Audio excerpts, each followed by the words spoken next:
Today's video, I'm giving you 5 critiques of the Fuji X-T4, and these are 5 areas where I think Fuji can improve in their next batch of cameras. So let's get right to it.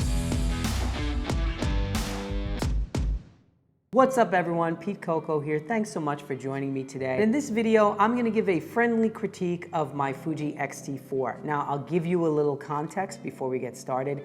My main camera is a Canon EOS R5, so even though I know it's not really a fair comparison, I am comparing my experience with the R5 to my experience with the X-T4. Now, I picked up my X-T4 maybe 4 or 5 months ago, so I've shot with it pretty extensively since then. Overall, I love the camera. I'm a huge Fuji fanboy, just like you probably are if you're watching this video. But I do want to critique 5 areas where I feel like this camera and in general Fuji probably can use improvement in their cameras. This is a friendly critique, and let me know what you think about this video, or if you disagree with me, let me know. And let's get right to it. Number 1, we all know, autofocus. Now I will say the autofocus in this camera is pretty awesome. It works great. It works more or less flawlessly in most situations. My biggest gripe with the AF in this camera, sometimes it just locks up for some reason and the camera will not focus for a second or two. It just doesn't do anything. Now, I don't know why it's doing that, but this has happened to me a couple of times. It just sort of freezes and then it takes a second or two and then it's fine. And then that's the end of that. This can be very frustrating, and what I'll do sometimes is just change the focusing mode and then change it back. And it's a little quirky. Quirkiness aside, the other thing that I find with the focus in this camera, sometimes it doesn't want to lock on, sometimes it'll give you a little hunt and peck.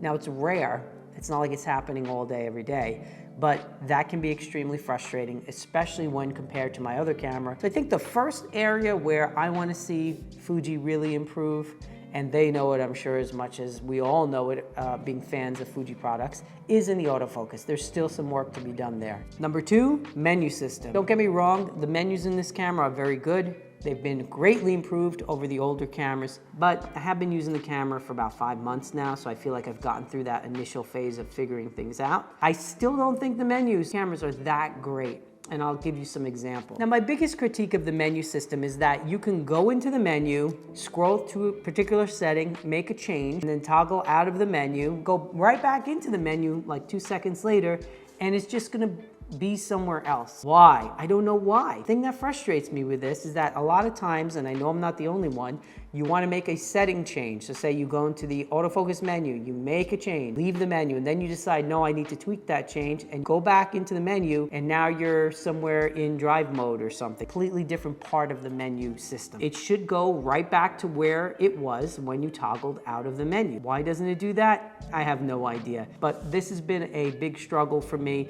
because I'm toggling through menus so much more than I really need to, just to make a simple setting change or to tweak a setting I just made previously. My other critique of the menu system in the camera in general is that there's some functions that you need to access via a dial and then a menu, which is okay. It's not the end of the world, but it does add to the complexity of the way that you need to figure out how to get a certain setting. So I think that's fine in principle, but I think it would work a lot better if when you made a change of one of the buttons, the menu automatically popped up as you're making those changes of a dial to give you the sub menu that can make further changes. Something like that, I really think would make that functionality much better, because I don't like having to make a physical dial change and then have to go into a menu to make further changes. It just makes it a little bit more time consuming to do that. 3, battery life. Now the battery life in this camera, again, it's good. It lasts quite a decent amount of time, but it's still not great in my opinion. I find that the battery maybe lasts for me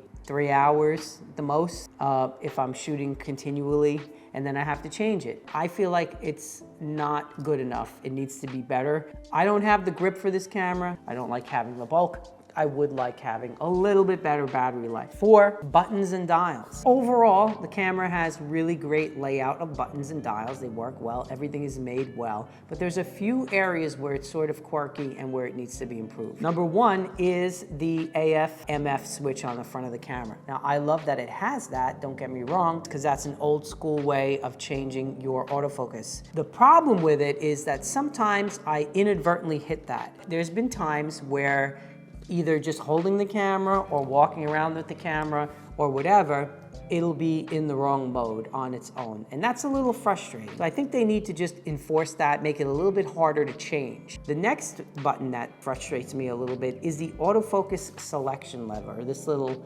toggle lever here. And the problem with this lever is that it's too small. It just doesn't have a good enough press, and I feel like it's a little sluggish when you toggle, because you can use it to toggle through AF points. And the way it works is good as far as what it does, but I feel like it needs to be a little bit bigger and a little bit more intuitive and a little bit faster in its contact. And then the other buttons that I have probably the biggest issue with are the front and the rear command dials. So here and here. And the reason I have an issue with these is this is like a spinning dial, right?